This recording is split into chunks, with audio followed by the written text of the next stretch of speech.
اعوذ باللہ من الشیطان الرجیم، بسم اللہ الرحمن الرحیم۔ السلام علیکم ورحمۃ اللہ وبرکاتہ۔ طالب علم ساتھیوں، اس ویڈیو میں ہم پارہ نمبر 16 کا خلاصہ پڑھیں گے اور یہ جانیں گے کہ اس میں کون کون سی اور کتنی صورتیں ہیں۔ اس میں حضرت خضر علیہ الصلوۃ والسلام اور حضرت موسیٰ علیہ الصلوۃ والسلام کی جدائی کا بھی واقعہ بیان کیا گیا ہے۔ ذوالقرنین نے کس قوم کے خلاف دیوار چنائی، کس صورت میں 11 انبیاء علیہ الصلوۃ والسلام کا ذکر ہے اور وہ کون سے نبی ہیں جن کا ذکر ہے، ان کے نام کیا ہیں، کس صورت میں موسیٰ علیہ الصلوۃ والسلام کا قصہ ہے اور موسیٰ علیہ الصلوۃ والسلام کی فتح کا ذکر ہے۔ اللہ رب العزت نے اپنے حبیب حضرت محمد مصطفیٰ صلی اللہ علیہ وآلہ وسلم کو کیسے تسلی دی، کس بات کی تسلی دی؟ حضرت آدم علیہ الصلوۃ والسلام کو شیطان نے کس طرح بہکایا؟ اللہ رب العزت ہمیں قرآن پڑھنے، سننے، سمجھنے، اس پر عمل کرنے کی توفیق عطا فرمائے، آمین یا رب العالمین۔ اعوذ باللہ من الشیطان الرجیم، بسم اللہ الرحمن الرحیم۔ خلاصہ پارہ نمبر 16۔ اس پارے میں 3 حصے ہیں: سورہ کاف کا بقیہ حصہ، سورہ مریم مکمل، سورہ طٰہٰ مکمل۔ سورہ کاف کے بقیہ حصے میں 2 باتیں ہیں: حضرت موسیٰ اور حضرت خضر علیہ الصلوۃ والسلام کا قصہ، جو 15ویں پارے کے آخر میں شروع ہو کر 16ویں پارے کے شروع میں ختم ہو رہا ہے۔ اب ہم پڑھیں گے حضرت موسیٰ علیہ الصلوۃ والسلام اور حضرت خضر علیہ الصلوۃ والسلام کا واقعہ، جس میں حضرت خضر علیہ الصلوۃ والسلام نے حضرت موسیٰ علیہ الصلوۃ والسلام سے جدائی کا اعلان کر دیا تھا۔ حضرت موسیٰ علیہ السلام اور حضرت خضر علیہ الصلوۃ والسلام کا قصہ۔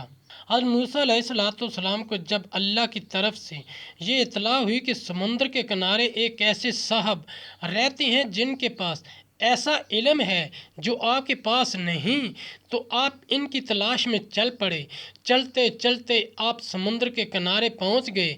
یہاں آپ کی ملاقات حضرت خضر علیہ السلام سے ہوئی اور آپ نے ان سے ساتھ رہنے کی اجازت مانگی۔ انہوں نے اس شرط کے ساتھ اجازت دی کہ آپ کوئی سوال نہیں کریں گے۔ پھر 3 عجیب واقعات پیش آئے۔ پہلے واقعہ میں حضرت خضر علیہ السلام نے اس کشتی کے تختے کو توڑ ڈالا جس کے مالک نے انہیں کرایہ لیے بغیر بٹھا لیا تھا۔ دوسرے واقعے میں ایک معصوم بچے کو قتل کر دیا۔ تیسرے واقعے میں ایک ایسے گاؤں میں گرتی ہوئی بسیدہ دیوار کی تعمیر شروع کر دی جس گاؤں والوں نے انہیں کھانا تک کھلانے سے انکار کر دیا تھا۔ حضرت موسیٰ علیہ السلام تینوں مواقع پر خاموش نہ رہ سکے اور پوچھ بیٹھے کہ آپ نے ایسا کیوں کیا؟ تیسرے سوال کے بعد حضرت خضر علیہ الصلوۃ والسلام نے جدائی کا اعلان کر دیا کہ اب آپ میرے ساتھ نہیں چل سکتے۔ البتہ تینوں واقعات کی اصل حقیقت انہوں نے آپ کے سامنے بیان کر دی۔ فرمایا کشتی کا تختہ اس لیے توڑا تھا کیونکہ آگے ایک ظالم بادشاہ کے کرندے کھڑے تھے جو سالم اور نئی کشتی زبردستی چھین رہے تھے۔ جب میں نے اسے عیب دار کر دیا تو یہ ظالم کے قبضے میں جانے سے بچ گئی۔ یوں ان غریبوں کا ذریعہ معاش محفوظ رہا۔ بچے کو اس لیے قتل کیا کیونکہ یہ بڑا ہو کر والدین کے لیے بہت بڑا فتنہ بن سکتا تھا، جس کی وجہ سے ممکن تھا کہ وہ انہیں کفر کی نجاست میں مبتلا کر دیتا۔ اس لیے اللہ نے اسے مارنے اور اس کے بدلے انہیں باکردار اور محبت و اطاعت کرنے والی اولاد دینے کا فیصلہ فرمایا۔ گرتی ہوئی دیوار اس لیے تعمیر کی کیونکہ وہ 2 یتیم بچوں کی ملکیت تھی۔ ان کے والد اللہ کے نیک بندے تھے۔ دیوار کے نیچے خزانہ پوشیدہ تھا۔ اگر وہ دیوار گر جاتی تو لوگ خزانہ لوٹ لیتے اور 2 یتیم بچے اس سے محروم ہو جاتے۔ ہم نے اس دیوار کو تعمیر کر دیا تاکہ جوان ہونے کے بعد وہ اس خزانے کو نکال کر اپنے کام میں لا سکیں۔ ساتھیو، اب ہم ذوالقرنین کا واقعہ پڑھیں گے۔ ذوالقرنین کا قصہ، یہ بڑا زبردست وسائل والا بادشاہ تھا۔ اس کا گزر ایک قوم پر ہوا جو ایک دوسری وحشی قوم کے ظلم کا نشانہ بنی ہوئی تھی، جسے قرآن نے یاجوج اور ماجوج کا نام دیا ہے۔ ذوالقرنین نے یاجوج ماجوج پر دیوار چن دی، اب وہ قریب قیامت میں ہی ظاہر ہوں گے۔ ساتھیو، اب ہم سورہ مریم میں 11 انبیاء علیہ السلام کے بارے میں پڑھیں گے اور یہ بھی جانیں گے کہ ان کے نام کیا تھے۔ سورہ مریم میں تقریباً 11 انبیاء کرام علیہ السلام کا تذکرہ ہے۔ 3 انبیاء کرام علیہ السلام کا ذکر قدر تفصیلی ہے۔ حضرت یحییٰ علیہ السلام کی ولادت اللہ تعالیٰ نے زکریا علیہ السلام اور ان کی اہلیہ کو بڑھاپے میں بیٹا عطا فرمایا، جسے نبوت سے بھی سرفراز فرمایا۔ حضرت عیسیٰ علیہ السلام کی ولادت، اللہ تعالیٰ نے حضرت عیسیٰ علیہ السلام کو بغیر باپ کے پیدا فرمایا اور انہیں بچپن میں ہی گویائی عطا فرما دی۔ حضرت ابراہیم علیہ السلام کی اپنے والد کو دعوت، شرک نہ کریں، اللہ نے مجھے علم دیا ہے، میری بات مان لیں، شیطان کی بات نہ مانیں، وہ اللہ کا نافرمان ہے، اس کی مانیں گے تو اللہ کا عذاب آئے گا۔ باقی 8 انبیاء کرام علیہ السلام کا یا تو بہت مختصر ذکر ہے یا صرف نام آیا ہے۔ حضرت موسیٰ علیہ السلام، حضرت ہارون علیہ السلام، حضرت اسماعیل علیہ السلام، حضرت اسحاق علیہ السلام، حضرت یعقوب علیہ السلام، حضرت ادریس علیہ السلام، حضرت آدم علیہ السلام اور نمبر 11 حضرت نوح علیہ السلام۔ ساتھیو، اب ہم 16ویں پارے میں سورہ طٰہٰ کے بارے میں پڑھیں گے۔ اس میں 3 اہم چیزیں ہیں: تسلی رسول صلی اللہ علیہ وآلہ وسلم، حضرت موسیٰ علیہ السلام کا قصہ، حضرت آدم علیہ السلام کا قصہ۔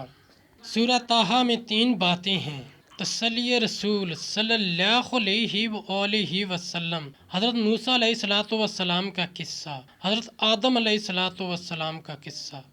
تسلی رسول، حضور اکرم صلی اللہ علیہ وآلہ وسلم قرآن کی تلاوت اور دعوت دونوں میں بے پناہ مشقت اٹھاتے تھے۔ راتوں کو نماز میں اتنی طویل قرات فرماتے کہ پاؤں مبارک میں ورم آ جاتا، اور پھر انسانوں تک قرآن کے ابلاغ اور دعوت میں بھی اپنی جان جوکھم میں ڈالتے تھے، اور جب کوئی اس دعوت پر کان نہ دھرتا تو آپ کو بے پناہ غم ہوتا ہے۔ اسی لیے رب کریم نے کئی مقامات پر آپ کو تسلی دی ہے۔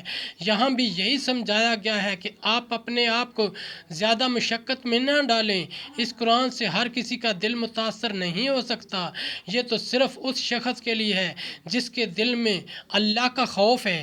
حضرت موسیٰ علیہ السلام کا قصہ۔ حضرت موسیٰ علیہ السلام کے جو حالات اس صورت میں بیان کیے گئے ہیں، ان کو ذہن نشین کرنے کے لیے چند عنوانات قائم کیے جا سکتے ہیں، یعنی باری تعالیٰ کے ساتھ شرف ہم کلامی، دریا میں ڈالا جانا، تابوت کا فرعون کو ملنا، پوری عزت اور احترام کے ساتھ رضاعت کے لیے حقیقی والدہ کی طرف آپ کو لوٹا دینا، آپ سے ایک قبطی کا قتل ہونا لیکن اللہ کا آپ کو قصاص سے نجات دلانا، آپ کا کئی سال مدین میں رہنا، اللہ کی طرف سے آپ کو اور آپ کے بھائی حضرت ہارون علیہ السلام کو فرعون کے پاس جانے کا حکم، فرعون کے ساتھ موضع حسنہ کے اصول کے تحت مباحثہ، اس کا مقابلے کے لیے جادوگروں کو جمع کرنا، حضرت موسیٰ علیہ السلام کی فتح، ساحروں کا قبول اسلام، راتوں رات بنی اسرائیل کا اللہ کے نبی کی قیادت میں مصر سے خروج، فرعون کا مالا لشکر تعقب اور ہلاکت، اللہ کی نعمتوں کے مقابلے میں بنی اسرائیل کا ناشکرہ پن،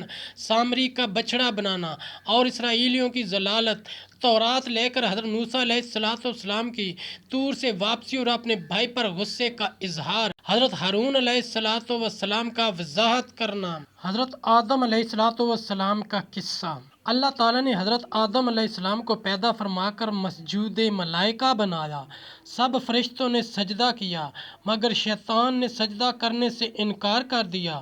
اللہ تعالیٰ نے حضرت آدم علیہ السلام سے فرمایا، اب یہ تمہارا اور تمہاری بیوی کا دشمن ہے، جنت میں رہو، یہاں آرام ہی آرام ہے، نہ تم بھوکے ہوتے ہو، نہ ننگے، نہ پیاسے ہوتے ہو، نہ دھوپ سے تکلیف اٹھاتے ہو، بس فلاں درخت کے قریب نہ جانا، مگر شیطان نے وسوسہ پیدا کیا۔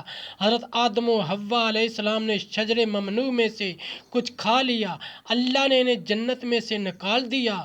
انہوں نے اللہ سے معافی مانگی، اللہ نے انہیں معاف فرما دیا۔